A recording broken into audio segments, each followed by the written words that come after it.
It's hard to adapt comics to the screen. Just see Snyder's Watchmen as proof. However, Umbrella Academy certainly tries its best. Occasionally, the casting director succeeds in finding a perfect stand-in for these unforgettable comic book characters. Just don't get your hopes up. There are some huge creative liberties taken for some of your favorite characters. We guarantee it. Netflix fans are gonna be shocked by Klaus and Vanya.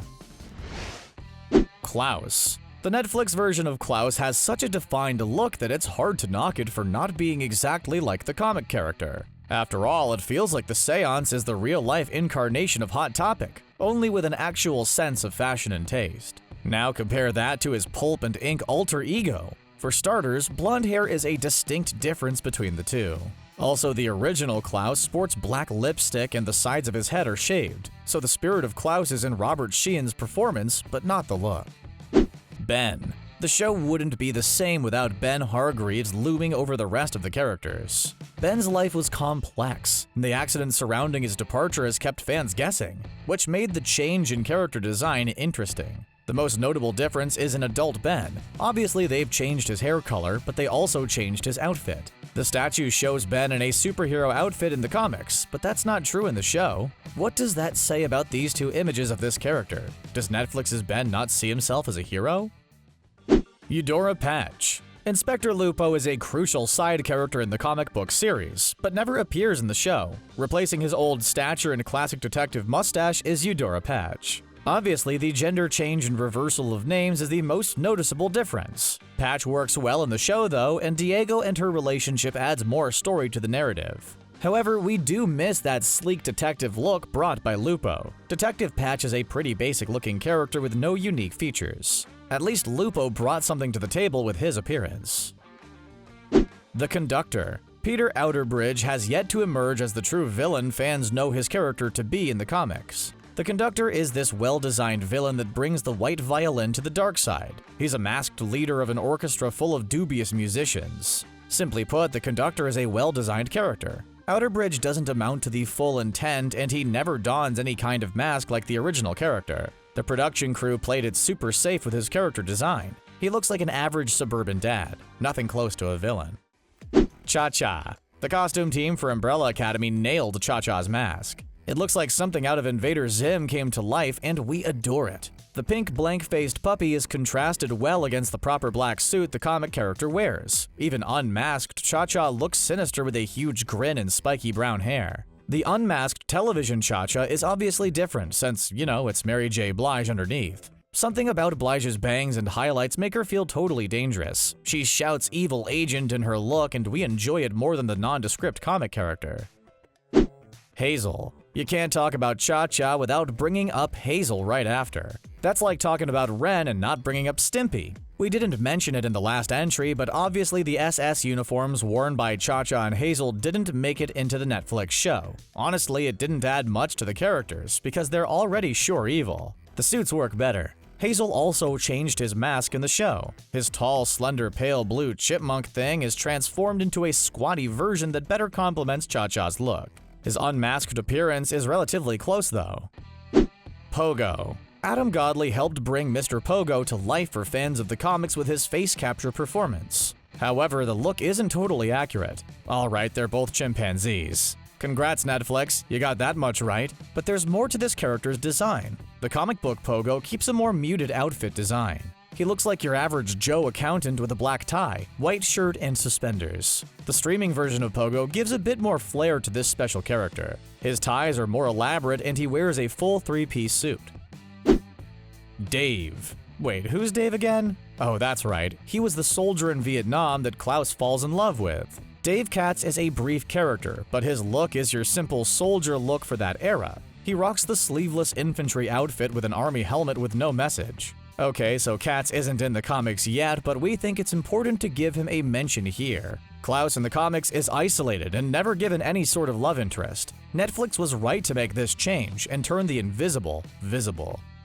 Agnes Rofa. Oh, Agnes, at least Netflix treated you right. The original character design leaves Agnes looking like one of those old Pawn and Zeke sketches. Only she was more on edge than those two. But hey, we would be too after dealing with Cha-Cha and Hazel. In the show, Agnes not only lives, but she was given a more matronly look. Her slender frame is complemented by a lighter pink waitress outfit than the comic version. She feels more homely in the show, mostly because the writers needed you to believe she could help Hazel rethink his life.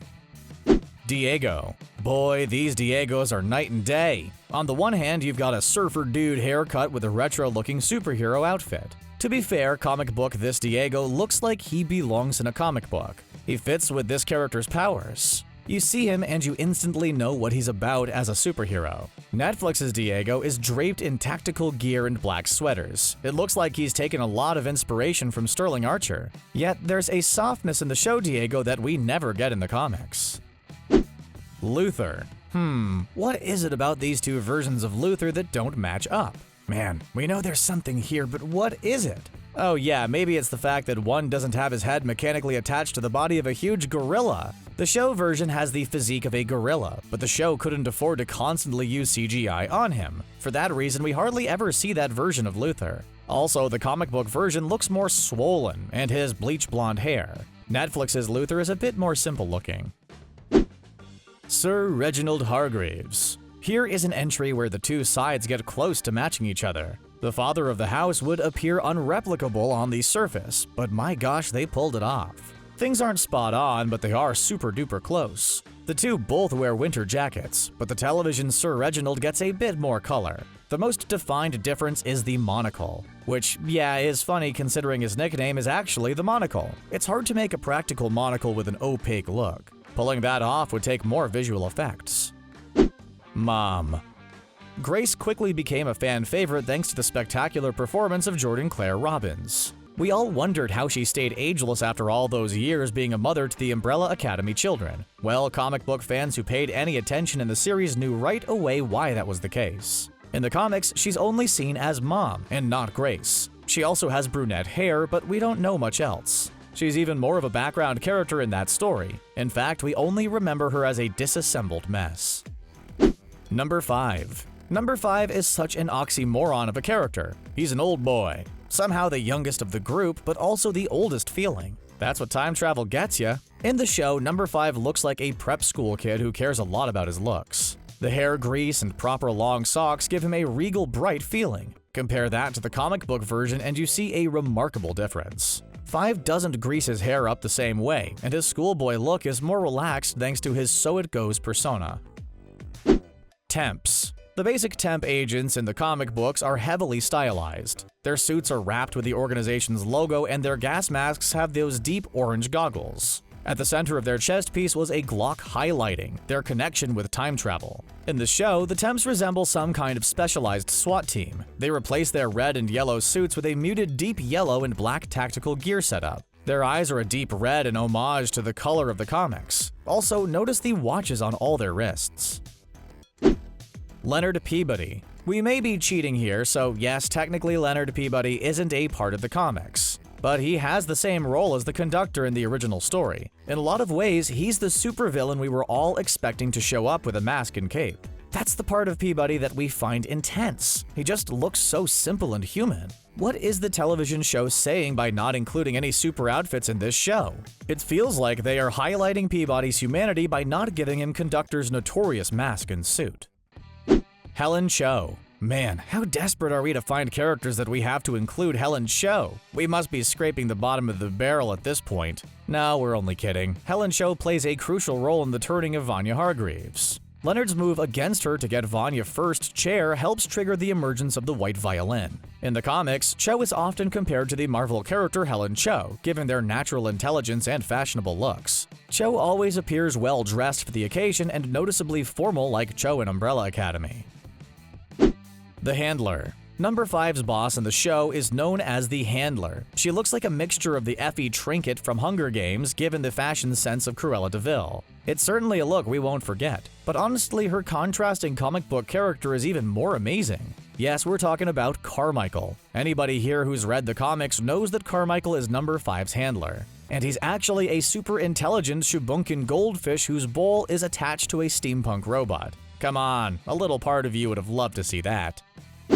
Allison. Rumor has it that the Netflix version of Allison Hargreeves is the only version of the character. Boom! It's canon now. Wait, we don't have the rumors power. So anyways, Netflix's Allison Hargreeves is played by Emmy Raver Lampman. She wears an awesome leather biker jacket and her long curly hair is highlighted a light brown. The comics use Allison's purple hair to inspire the rest of her suit. She has a Team Rocket-like light purple jacket with 2 big R's on either sleeve. Her suit is clearly a black leather with the Umbrella Academy right at the center.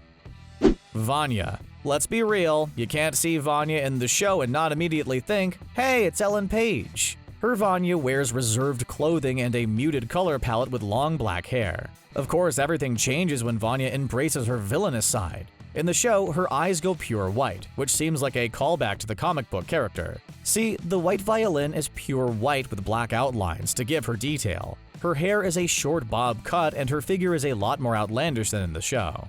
Did you like learning the difference between these characters from comic to screen? Well, there could always be more Umbrella Academy on the way. Just show your support by liking this video and subscribing to The Binger. Look out for more Umbrella Academy because we release videos daily for you to enjoy.